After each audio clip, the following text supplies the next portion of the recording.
What is going on mga cutie pies? Kung isa ka sa mga may-ari ng Insta360 katulad nitong X4, meron ako magandang balita para sa iyo dahil nagkaroon ng bagong firmware update para mapadali ang buhay natin pagdating sa pag-edit.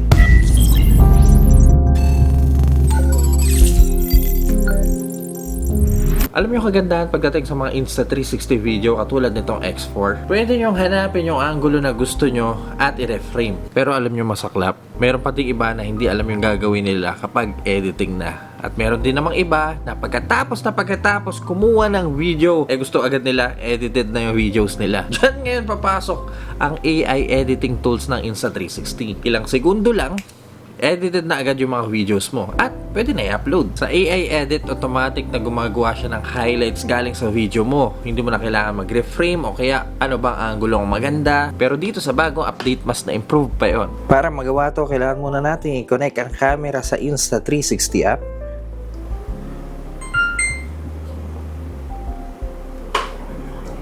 Madali naman siyang mag-connect. Open nyo lang yung device and then punta lang kayo sa app. Hahanapin niya naman automatically. Yan, connected na tayo. Hanap tayo ng video galing dito sa camera ko. Ito mukhang okay itong video na to. Mag-isa sa expressway habang ine-enjoy ang hangin. Kung nakikita nyo yung layout ng bagong update, mas naging simple na yung bandang baba. Para kung sakaling bago ka man sa Insta360, mapapadali lang sa'yo. As of now, andito tayo sa normal editing, andito tayo sa Pro tab. Subukan natin maglagay ng keyframe. Yan din, biglang harap dito. And then, biglang harap sa atin ulit pero zoom out naman. Yan. Then, gusto ko mas zoom out pa. Yan, mga ganyang klaseng effect. Subukan natin.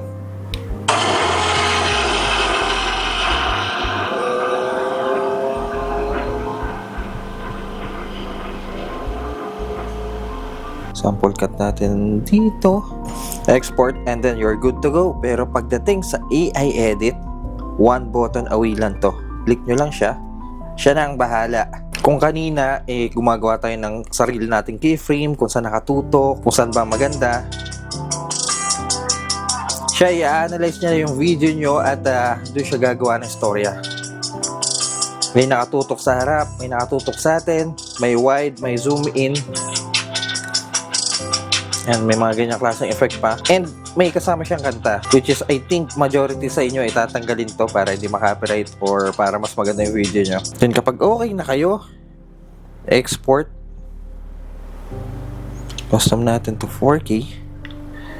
Then okay na. Dahil dito, mas makakatipid tayo sa oras at mapapadali yung pag-edit natin. Mas gaganda ang mga AI edit mo, lalo na kung mga moving videos tulad na lang kapag nagmamotor tayo, o kaya naman nagbabike kayo, nagsasurfing, natakbo, naglalakad, o kaya naman inahabol ng aso.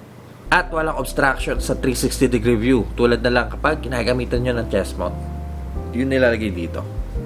Kasi may harang yun. Anong mga na-improve sa bago update? Una dito ay mas pinaganda ang scene recognition. Kaya nang ma-identify ni AI kung anong ginagawa mo sa video. For example, nasa motor tayo kasama ang iba nating mga cutie pies. Ang dami nito. Iba-ibang mga motor na kasama natin. Sa AI edit, hindi lang ikaw yung kasama sa video. Pati mga kasama mo sa rides at pati na rin ang mga nagagandahang tanawin.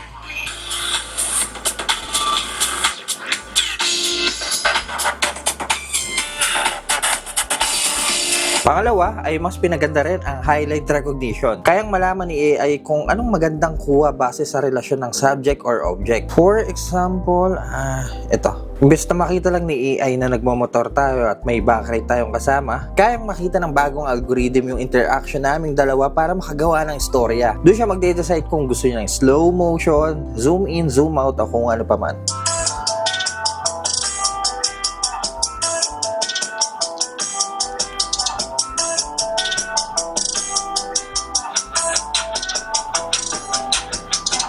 Diba? Yung mga ganong klaseng transition pa. Pangalawa yung movements. Kailangan muna nating lumabas dito sa AI tab at pumunta dito sa Pro tab. Dito ulit tayo sa video na to. Pindutin lang natin tong keyframe na to. Meron kayo makikita dito yung mga options at isa na dito ang movement.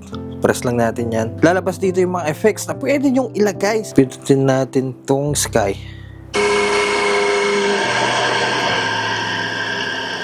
drag up.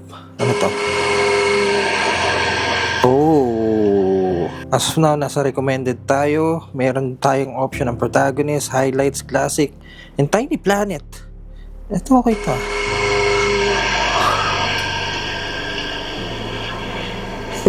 Also advance and forward. So marami tayong bagong mga effects dito. Kung gusto nyo saglitan yan, pwede nyo iklian.